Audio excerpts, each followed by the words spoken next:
it is very tough. I've spoken to commentators and supporters of Hillary Clinton, supporters of Barack Obama, what have you. Everyone is so touchy about this election that radio hosts say if they criticize Barack Obama, they've gotten death threats. You know what's happening with Tavis Smiley. What do you make of that? You've been, you know, also honestly, I mean, you've been assailed in the media for your support of Hillary Clinton, some would say. Well, I think part of it is what Barack has said, it's the silly season, and black people are part of the silly season. The other is African Americans are so passionate about their candidate. If it's people are passionate about Barack Obama, people are passionate about Hillary Clinton. But more passionate this time, it appears, African Americans are now that there is a black candidate in the race. Oh, that's just natural, that African Americans see a chance for a black person to have the most important job in the world. There's no doubt that they would be proud and passionate. I think where they go overboard when they close their mind to responsible criticism, or when they close their mind to who is the better candidate to be the presidency. Barack would not want to be elected president simply because he's black. Hillary wouldn't want to be elected president simply because she's a woman. And so what I think African Americans need to do is dispassionately sit back and say, who is the better candidate? I made that decision, and I think Hillary Clinton, without question, is the better candidate. Better candidate for white America, better candidate for black America, better candidate to lead the United States in an international global environment. And so, yeah, and some black folks do get mad at that, and I think it's just because they are so proud of Barack Obama that they lose sight of the fact that this is an election where, in a free democracy, where people are entitled to their opinion. It's sort of the Messiah complex you think that they're putting on them? It's just intense pride. If you think about it, you know, Bill Clinton and Hillary Clinton at the start of the election had probably 65-35 on Barack Obama on the black vote. Mm-hmm. But after he had a chance to win by winning white votes in Iowa, all of a sudden we black men, oh my God, the white people voted for him, we can win this thing. And all of that, boom, everybody, the shift moved over to Obama. And he has sustained that pride shift ever since that Iowa win. But it's a question for many black folks is, and they should be asking is, can he win in November, or do we care whether he can win in November? We just want to see him nominated for the presidency. And you don't think he can win in November? I don't think Barack Obama can beat John McCain in November. No. You said that Jerry Smith, if he was just Jerry Smith, a white guy, whatever, he would not be where he is today in this presidential election. So, correct me if I'm wrong, you said what Geraldine Ferraro said was correct, and what you thought she was trying to say is what you said, that he wouldn't have 90% of the African-American vote right away. So you believe that she's correct, and that if he weren't African-American, he wouldn't be in the position where he's in this race? Let me ask a question back to you, and by extension to your viewers. Name me one white person who started off as a freshman senator with 90% of the black vote. I don't know any.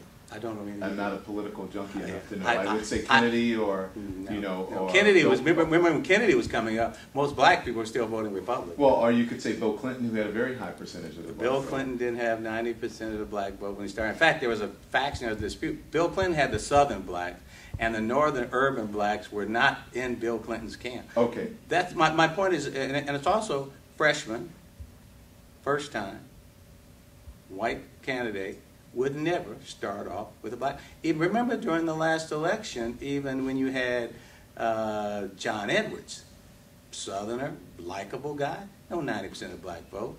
So Geraldine Ferraro, you said, what she said you believe to be what Geraldine was saying was what Geraldine was trying to say, here's what she was trying to say.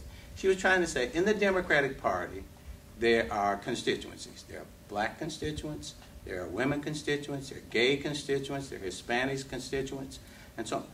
If you are a black candidate, and you can start out with 90% of that core constituency, you have a better chance than the others who are splitting that. Keep in mind, Bill Richardson didn't start off with 90% of the Hispanic. Okay, I understand. So what she was talking about the numerical fact of the demographics of the core Democratic Party. Not that he wouldn't get it if he, not that he didn't deserve them.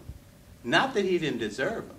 She was just pointing out the mere fact. He probably deserves 90% of the black vote. Okay. Because they believe in it. So why didn't it come out that way? Why were people offended by that? Because Geraldine Ferraro is white. This is a hair trigger kind of election. You guys will edit out what you want to edit out. I mean, I'm in the television business, so I understand it. You guys will edit out what is the most compelling, quote, headline, and that headline will stick. And it's the same thing that happened when people said, Hillary said, yes, Martin Luther King signed into, Lyndon Johnson signed into law with Martin Luther.